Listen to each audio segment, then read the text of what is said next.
dan bertemu lagi nih di acara kesayangan kita. Yowis, yuk waktunya Indonesia Sehat. Wah, tentunya bersama saya Moan dan rekan cantik saya juga ada nih. Jadi Moan dan Sobat Advance, hari ini kita kedatangan tamu spesial banget. Namanya Kak Teddy Kurniawan. Halo Kak, apa kabar? Halo semua, ya kabar baik. Terima kasih atas undangannya hari ini bersama Advance ya. Jadi Moan, hari ini nih kita ada topik spesial nih. Wah, pasti ya kan? dong. Topiknya menarik banget, yaitu tentang overthinking. Waduh, jadi kita langsung aja tanya ke Kak Teddy. So, Kak Teddy, saya mau tanya nih. Kata overthinking itu kan udah nggak asing lagi nih. Betul. Ya kan? Kita dengar, apalagi kan kita sekarang anak-anak milenial seperti ini. Nah, kalau dari sisi psikologi, apa sih yang dimaksud dengan overthinking?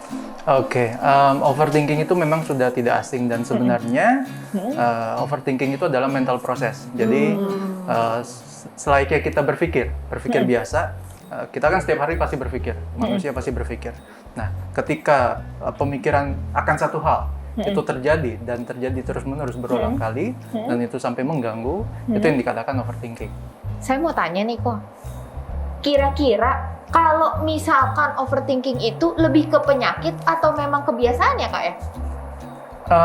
Untuk dikatakan sampai jadi sebuah penyakit itu berarti harus untuk kita anggap biasanya psikolog kalau menganggap itu sebagai suatu penyakit atau gangguan itu berarti tarafnya sudah sampai yang mengganggu kehidupan sehari-hari.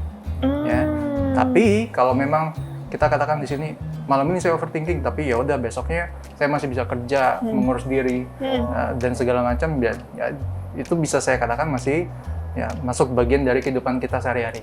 Oh gitu, oke. Jadi kalau misalkan nih saya nih, aduh gue gendutan nih gitu ya, atau kayak gimana, berarti itu masih kebiasaan. Tapi kalau misalkan besok-besok saya jadi nggak mau makan, ataupun misalkan abis makan saya muntahin gitu ya, atau nggak kayak berasa nggak lapar lagi, nah itu berarti udah mengencondong ke arah penyakit. Seperti itu ya. Betul sekali. Iya, betul. Nah, lanjut lagi nih ya ke pertanyaan kedua. Tadi pertanyaan pertama udah terjawab ya, Nah ya. Nah, pertanyaan kedua gini nih, Kak Teddy. Bagaimana sih ciri atau tipe dari orang yang overthinking nih? Ciri-cirinya. Kalau ditanyakan ciri-ciri, karena itu tadi kita kan setiap orang pasti berpikir, oke? Setiap orang punya proses pikir ini. Jadi di sini untuk dikatakan ciri-ciri tertentu dari orang yang suka melakukan overthinking, itu sebenarnya kalau kita balik ke teori tipe kepribadian, ada tipe kepribadian namanya tipe neurotik. Ya, tipe neurotik ini orang yang memang suka khawatir akan berbagai hal. Karena kekhawatirannya akan berbagai hal itu, jadi mereka suka berpikir yang terlalu berlebihan. Dampaknya seperti apa, nanti kalau saya nggak begini, efeknya seperti apa. Kalau saya nggak melakukan ini, efeknya seperti apa, dan seterusnya. Tapi kalau dilihat-lihat, itu bukannya satu hal yang, kalau di sisi yang lain ya, aku kayak melihat, bukannya itu satu hal yang positif juga. Kayak misalnya contoh, itu kan kayak sebuah, misalnya contoh kita mau menatap masa depan, gitu. Kayak, nanti tahun besok aku mau gini-gini nih, harus begini-begini. Nah, supaya nggak begini-gini, aku harus melakukan langkah yang seperti ini lagi. Nah, itu kira-kira gimana kalau menanggapinya? Ya, itu termasuk overthinking apa memang itu lumrah atau seperti apa gitu ya? Oke, nah di sini kita perlu bedain overthinking dan planning. Jadi kalau seperti tadi itu, ketika kita memikirkan langkah apa yang perlu kita ambil, perencanaan yang seperti apa yang perlu kita lakukan untuk masa depan kita, itu berbeda dengan overthinking. Tadi kayak saya katakan, overthinking itu ketika itu terus-menerus dijadikan buah pemikiran kita dan kita terokupasi akan pemikiran tersebut sehingga nantinya mengganggu kehidupan kita sehari-hari. Nah, itu yang dikatakan overthinking tadi dan efeknya itu negatif. Seperti itu. Selalu negatif. Tapi ada nggak sih Kak, misalkan orang bisa overthinking karena dia punya pengalaman buruk? Contoh yang kayak tadi yang saya sebutkan, misalkan saya takut saya gendut nih. Mungkin nggak sih karena waktu dulu dia kecil dia suka dikatain, ih si gendut. Bisa nggak sih seperti itu, atau memang ya udah emang tipenya dia yang overthinking aja gitu, atau gimana? Oke, gini, ketika seseorang kita balik lagi, ketika seseorang itu punya kecenderungan overthinking, itu artinya penyebabnya di sini ada penyebab dari overthinking itu sendiri karena setiap orang itu punya value yang mereka pegang. Nah, value-nya ini yang saya harus tampil sempurna di depan orang. Saya nggak boleh terlihat jelek. Saya nggak boleh gagal. Saya nggak boleh ditolak orang lain. Saya harus selalu diterima. Nah, hal itu yang menyebabkan seseorang ini bisa ketika satu pengalaman negatif terjadi, maka orang ini akan terus-menerus kepikiran. Karena saya tadi nggak boleh terlihat jelek, maka ketika ada yang bilang saya gendut, maka saya pasti memikirkan akan hal itu terlebih apa ya? Jadi yang kayak terokupasi sama pemikiran tersebut. Seperti itu. Oke. Jadi maksudnya di sini kan ada ciri-ciri, pertanyaan yang kedua tadi kan ciri-ciri atau tipe orang yang overthinking nih, Kak Teddy. Nah, lanjut lagi, ada tipe orang yang selalu memikirkan apa kata orang lain atau apa yang orang lain pikirkan tentang dia, apa itu termasuk overthinking? Betul. Jadi ketika seseorang terus-menerus nanti orang lain ngomong apa ya tentang saya. Nah, itu tadi. Nanti kalau saya melakukan ini, orang lain bakal menilai apa seperti apa ke saya gitu. Jadi itu termasuk overthinking juga seperti itu. Terus yang saya mau tanya, kalau misalkan nih orang overthinking, ya kan? Kira-kira apa sih yang bakal kejadian kalau misalkan kita nih punya kebiasaan kayak saya nih gitu. Aduh, gendutan gak ya? Aduh, ininya gede nih tangannya atau apanya gede nggak kayak gitu-gitu. Biasanya kan cewek kan kayak gitu ya, Kak ya. Itu yang paling udah lumrah banget lah ya, gendutan lah, apalah, jerawatan lah gitu. Sebenarnya kalau misalkan kita punya kepribadian tuh kebiasaan overthinking seperti itu, apa sih nanti ujung-ujungnya bisa kayak gimana sih, Kak gitu? Dampaknya ya? Dampaknya gimana? Oke. Nah, dampaknya itu biasanya jadi gambar diri yang kita miliki terhadap diri kita sendiri itu jadi negatif.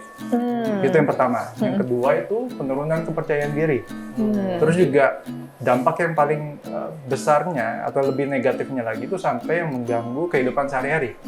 Ya, masuk ke gangguan, terus juga nanti mungkin bisa masuk depresi, gangguan kecemasan dan lain sebagainya. Seperti itu. Bisa depresi dan gangguan kecemasan ya. Betul. Karena ketakutan itu tadi ya. Betul. Gendut, gue nanti dibilang gini-gini. Betul. Gue gini, aduh gue nanti gini-gini. Karena penilaian itu nanti malah jadi nggak pengen keluar rumah sama sekali. Yang seperti itu. Ya, seru-seru nih. Nah, lanjut lagi nih. Jika dibiarkan terus-menerus, overthinking dapat menjadi pemicu stres dan gangguan kesehatan mental. Tadi salah satu jadi tempat gue. Nah, gangguan kesehatan mental yang dimaksud itu seperti apa, Kak? Lebih spesifik misalnya gitu. Gangguan mentalnya. Ya, tadi itu saya katakan kalau overthinking itu terus berlanjut, ya, itu bisa sampai yang gangguan depresi, bisa sampai yang gangguan kecemasan, bisa juga ya bahkan mungkin ketika itu terus-menerus berlanjut, major depression, terus juga sampai yang nggak menutup kemungkinan psikotik juga terjadi. Gangguan jiwa yang levelnya udah sampai yang bisa halusinasi, delusi, yang seperti itu. Kalau itu nggak terawati, itu nggak terobati, ya terus juga orang ini memilih untuk terus-menerus terokupasi sama pemikiran negatifnya itu, seperti itu. Ya itu bisa jadi pemicunya. Itu.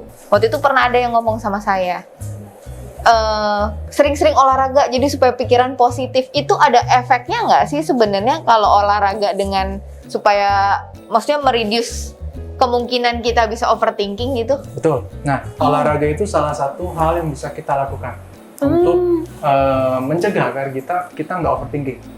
Biasanya kita overthinking itu pada saat kapan? Pastinya pas lagi kena masalah ya.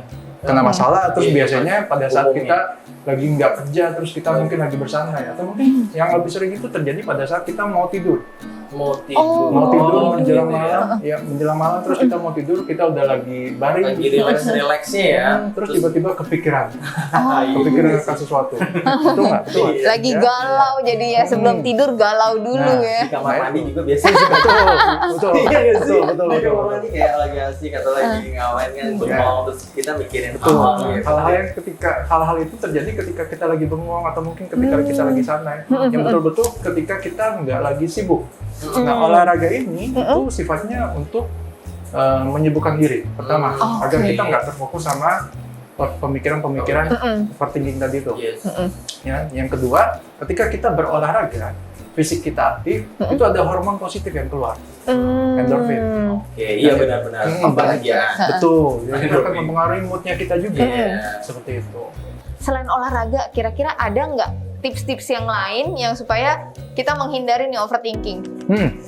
Ada beberapa cara di sini. Salah satunya tadi olahraga. Yang kedua di sini kita bisa menuliskan. Kalau bagi yang hobi menulis, Menulis. bagi yang hobi menulis itu bisa dituangkan pemikirannya itu melalui tulisan.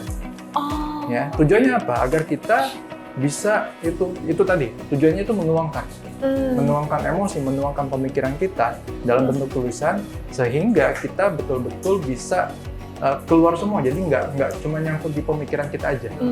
Ya, setelah dituliskan terus diapain? Nggak perlu dibaca, karena ketika kita baca itu malah membangkitkan emosi negatif lagi. Ibaratnya kalau kita kayak kita baca novel sedih, maka pemikiran yang muncul, perasaan yang muncul, Iya, ngerasa Ya, sedih galau. sih, iya. sedih juga Iya. kan. Ketika kita menuliskan sesuatu yang sedih karena pemikiran-pemikiran negatif tadi itu, ketika kita baca lagi, maka yang muncul perasaan sedih lagi. Maka ketika udah dituliskan, itu nggak perlu dibaca kembali. Ya. Salah satunya melalui menulis, terus juga take action, itu yang paling penting. Take action Ya, maksudnya? take action ini katakanlah sebagai contoh. Kalau saya berpikir, aduh, saya katakanlah mungkin temukan misalnya sebagai contoh, saya temukan daripada saya memikirkan terus menerus akan hal itu, maka tindakan apa yang bisa saya ambil? Tindakan apa yang bisa saya ambil sehingga saya bisa mengurangi katakanlah berat badan misalnya sebagai contoh seperti itu. Oke. Nah, terus saya mau tanya nih, Kak. Tadi kan Kak Teddy udah sempat bilang ya, kadang-kadang jeda kita itu waktu overthinking itu adalah pada saat sebelum kita tidur, Betul. ya kan? Betul. Kalau yang namanya galau sebelum tidur, ujung-ujungnya kita nggak bisa tidur nih. Betul. Nah, ada nggak tipsnya supaya, maksudnya ya udah kalau memang mau tidur ya udah memang tidur aja gitu. Jadi ya biasanya kan kadang-kadang kan kita suka kayak gitu kan. Sebelum mau tidur ya udah, maksudnya ya pengen tidur, nenangin pikiran, relax ya udah terus kita tidur gitu aja kan sampai besok pagi. Ya. Nah, ada nggak tipsnya? Nah, di sini agar kita bisa langsung tertidur pada saat memang jam tidur, itu yang pertama kita perlu menetapkan jam tidur yang konsisten. Jadi katakanlah setiap malam itu saya harus tidur jam 12. Maka disiplin kita berarti betul ya? disiplin itu kuncinya. Jadi sehingga setiap malam jam 12, maka tubuh kita otomatis akan merasa lelah, ingin tidur, capek, ngantuk dan lain sebagainya. Itu yang pertama, menetapkan jam tidur yang konsisten. Yang kedua, pada saat kita tidur, memang pemikiran yang katakanlah tadi negatif itu masih suka muncul. Ya, nah yang bisa kita lakukan ini melalui teknik relaksasi. Ini akan sangat membantu. Tujuannya apa? Agar kita nggak fokus sama yang negatif, kita malah fokus sama relaksasi tubuh kita. Relaksasi yang bisa dilakukan itu yang simpelnya itu teknik pernafasan. Ya, jadi pernafasan, teknik tarik nafas dalam-dalam 4 hitungan, keluar 4 hitungan melalui mulut. Setelah itu kita juga bisa melakukan relaksasi muscle otot kita. Jadi kita kencangkan otot kaki, mulai dari otot kaki kita kencangkan 4 hitungan. Setelah itu kendorkan.